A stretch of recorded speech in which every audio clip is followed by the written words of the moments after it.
నమస్తే, నేను ఇందు. Kaveri engine X లో విపరీతంగా ట్రెండ్ అయిన పదం ఇదే.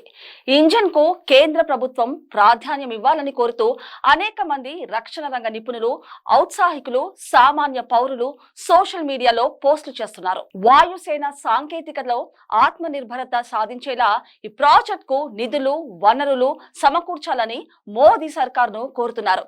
జాతి ప్రయోజనాలకు చాలా కీలకమైన ఈ ప్రాజెక్టుతో విదేశీ ఫైటర్ జెట్ ఇంజన్లపై భారత్ ఆధారపడడం తగ్గుతుందనేదే నిపుణుల అభిప్రాయం.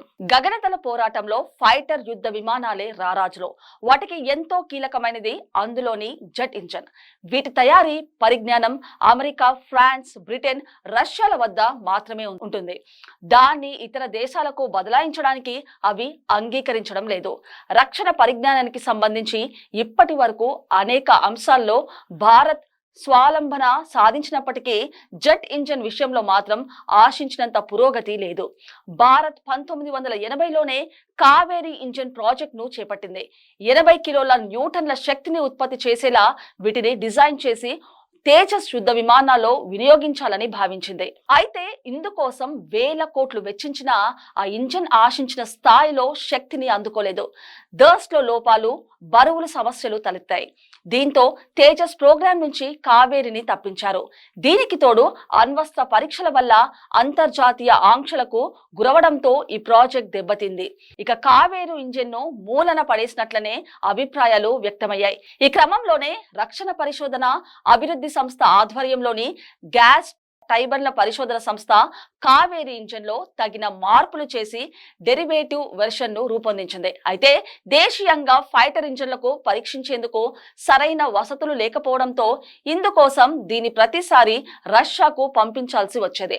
ఇంజిన్ల తయారీలో ప్రైవేట్ సంస్థ గోద్రేజ్ ఎయిర్ఫోర్సెస్ ను భాగస్వామిగా చేర్చుకుంటూ DRDO 2022 సెప్టెంబర్లో ఒప్పందం కుదుర్చుకుంది. దీని కింద 8 ఇంజన్లను తయారు చేస్తుంది. వీటిని తేజస్ ఫైటర్ విమానాల్లో కాకుండా మానవరహిత పోరాట గగనతల వాహనమైన ఘాతక్ లో అమర్చాలని భారత్ నిశ్చయించింది. కావేరీ ఇంజన్లను యుద్ధ విమానాలకు వాడేలా రూపొందించేందుకు భారత్ ప్రయత్నాలను కొనసాగిస్తూనే ఉంది. ఇందుకోసం ఫ్రాన్స్ కంపెనీ షాఫ్రాన్ తో ఒప్పందం కుదిరింది. దీని కింద క్రమంగా దేశీయంగా శక్తివంతమైన కావేరీ ఇంజన్ తయారీకి నిధులు సమకూరుతాయి. కొత్త ఇంజన్, నూతన నమూనా, కొత్త లోహ మిశ్రమాల తయారీకి ఫ్రాన్స్ సహకరిస్తుంది. అయితే అనేక సవాళ్ల వల్ల ఈ ప్రాజెక్ట్ ఆలస్యం అవుతూనే ఉంది. ఏరో థర్మల్ డైనమిక్స్, లోహ మిశ్రమాలు, స్క్రాచ్ కంట్రోల్ సిస్టమ్ వంటి అధునాతన సాంకేతికతను అభివృద్ధి చేయడం కష్టతరంగా మారింది.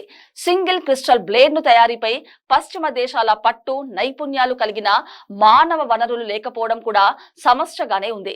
వీటిని అధిగమించేలా కావేరీ ప్రాజెక్ట్ కు నిధులు, వనరులు సమకూర్చాలని కేంద్ర ప్రభుత్వాన్ని రక్షణ రంగ నిపుణులు కోరుతున్నారు. ఆపరేషన్ సింధూర్ తో సైనిక సామర్థ్యాన్ని ప్రపంచాన్ని చాటి చెప్పిన భారత్ సాంకేతికలోనూ పరిపూర్ణమైన ఆత్మ నిర్భరత సాధించాలని ఆశిద్దాం.